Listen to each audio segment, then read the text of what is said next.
L'édition régionale de ce vendredi 9 novembre. Bonjour à toutes et à tous, bienvenue sur votre chaîne d'information en continu. Vous le savez, on démarre ce flash comme tous les quarts d'heure par vos prévisions météo, avec globalement un temps en clair et ensoleillé, sec tout au long de la journée, même si des pluies sont prévues la nuit prochaine, on n'en est pas encore là. On profitera du ciel bleu et d'un temps sec aujourd'hui, pas de précipitations malgré quelques passages nuageux tout de même dans la journée.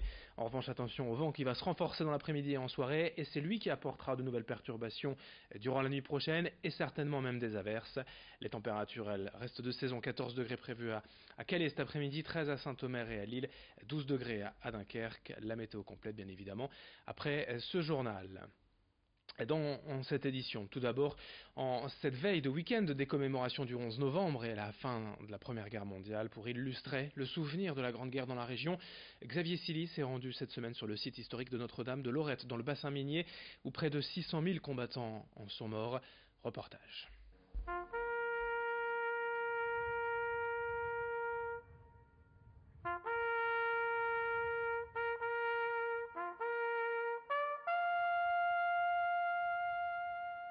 Sur la colline Notre-Dame de Lorette à Ablain-Saint-Nazaire, plus de 10 000 visiteurs vont fouler cette année la nécropole, l'ossuaire et l'anneau de la mémoire, un chiffre 5 fois supérieur à la moyenne qui s'explique par le nombre de victimes à commémorer, qu'elles soient alliées ou adversaires. Ici, dans le Nord-Pas-de-Calais, vous avez l'ensemble des cimetières anglais, et donc vous avez ce devoir de mémoire qui se fait aussi avec les Anglais, mais aussi avec les Allemands, puisque ici, à 8 km d'ici, à Neuville-Saint-Val, à Targette, où nous avons l'autre musée, eh bien vous avez le cimetière allemand de la Targette, qui est le plus grand cimetière allemand hors d'Allemagne en Europe. Le site englobe aussi le musée vivant de la Grande Guerre. Il réunit 12 000 pièces issues des fouilles environnantes, sans oublier une immersion au cœur de la bataille, avec une reconstitution des tranchées. 3 août 1914, c'est la guerre entre l'Allemagne et la France. 4 août, l'artillerie allemande écrase Liège. Le soir même, l'Angleterre se joint à la France. Bien sûr, nous avons souhaité nous attacher aux conditions de vie du soldat et c'est ce qui explique ces reconstitutions d'abris souterrains avec toutes ces scènes où on peut découvrir les soldats dans les conditions de vie de l'époque, donc avec de la boue sur les vêtements et tout. Je souhaite rappeler que toutes les pièces qui sont présentées sont strictement authentiques et pour la majorité des pièces ont été trouvées ici, dans la région, dans les fermes environnantes. Riche de ces milliers d'objets à l'occasion du centenaire, le musée s'est aussi attelé à proposer un programme spécial. Pour les municipalités et les régions, nous avons proposé de pouvoir sortir de nos réserves des pièces authentiques qui puissent être en rapport avec les monuments aux morts des différentes municipalités. C'est-à-dire qu'une recherche a été faite des soldats inscrits aux monuments aux morts et en fonction de leur régiment, de la date de la mort et de leur grade, nous avons proposé un objet par soldat, objet ayant pu lui appartenir. C'est quelque chose qui est émouvant et qui permet aussi de capter les familles de ces soldats et donc d'entrer dans ce devoir de mémoire.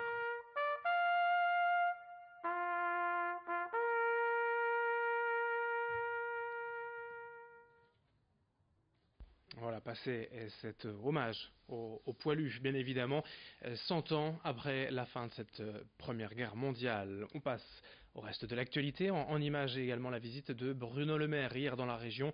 Le ministre de l'économie et des finances s'est rendu à Saint-Saulve, près de Valenciennes, sur le site de l'usine Ascoval, en redressement judiciaire depuis plusieurs semaines et dans l'attente toujours d'un repreneur.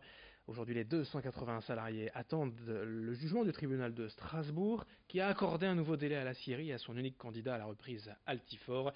La société et l'État ont jusqu'au 12 décembre pour trouver un accord avec l'actionnaire Valourec. Durant sa visite, Bruno Le Maire s'est montré optimiste pour l'avenir de l'usine malgré encore quelques difficultés. Le plan de financement, le carnet de commandes, l'implication des banques. Le ministre veut y croire, de même que le président de la région Hauts-de-France, Xavier Bertrand, que je vous propose d'écouter au micro de Vincent Vieillard. Il y a plusieurs étapes qui ont été franchies. La première, on a montré que cette entreprise était viable. Je pense que la visite d'aujourd'hui l'a montré à Bruno Le Maire. La deuxième, on a montré que le repreneur, c'était pas rigolo. Il avait déjà repris des entreprises, notamment du groupe Valourec. Et maintenant, c'est la question du plan de financement. Donc Bruno Le Maire a dit très clairement ce matin qu'il s'impliquerait pour que BNP et BPI financent, comme va le faire l'État, comme le fait le repreneur, Altifort, comme le fait la région et Valenciennes Métropole. Donc maintenant, attendons que tout ceci soit confirmé, mais c'est un point important ce matin. On enchaîne avec toute autre chose dans ce journal et le Secours catholique du Nord et de la région qui a publié hier son rapport sur l'état de la pauvreté. Dans les Hauts-de-France, une étude basée sur près de 86 000 fiches renseignées l'an dernier par les bénéficiaires de l'association. Et sans surprise, la situation ne s'arrange pas. Au contraire, il ressort que les femmes sont toujours au plus concernées que les hommes. Elles représentent 56% des personnes accompagnées. Bien souvent, ce sont des mères isolées. Dans la région, le niveau de vie moyen est bien plus faible qu'en France. Il est à peine de 489 € par mois dans les Hauts-de-France et a même baissé encore de 20 € par rapport à l'an passé. Explication au micro de Margot Seilly. Sur ce rapport-là, ce qui nous semble vraiment premier, c'est d'entrer dans les politiques publiques la question de l'accès des plus pauvres aux droits sociaux. Encore une fois, ce ne sont pas les droits qui manquent, c'est la difficulté pour les personnes à accéder à leurs droits, voire éventuellement les problèmes liés à des non-renouvellements de droits ou des disparitions de droits inexpliquées, parce qu'un papier n'a pas été rempli, parce qu'une personne dans un service a oublié de transmettre, voilà. Et du coup, on n'est pas tellement dans une revendication de droits nouveaux, mais dans comment faire bien exister ces droits-là, les dispositifs qui existent. On passe à toute autre chose et l'actualité sport bien évidemment pour terminer ce journal. L'agenda du week-end avec d'abord en football, en Ligue 1, le LOSC qui reçoit Strasbourg ce soir 20h45 au stade Pierre-Mauroy, c'est la 13e journée du championnat. En Ligue 2, c'est le derby de la région, demain après-midi. Valenciennes accueille Lens à 15h au stade du Hainaut. En National, Dunkerque joue face à Lyon-Duchère et Boulogne se déplace à Tours.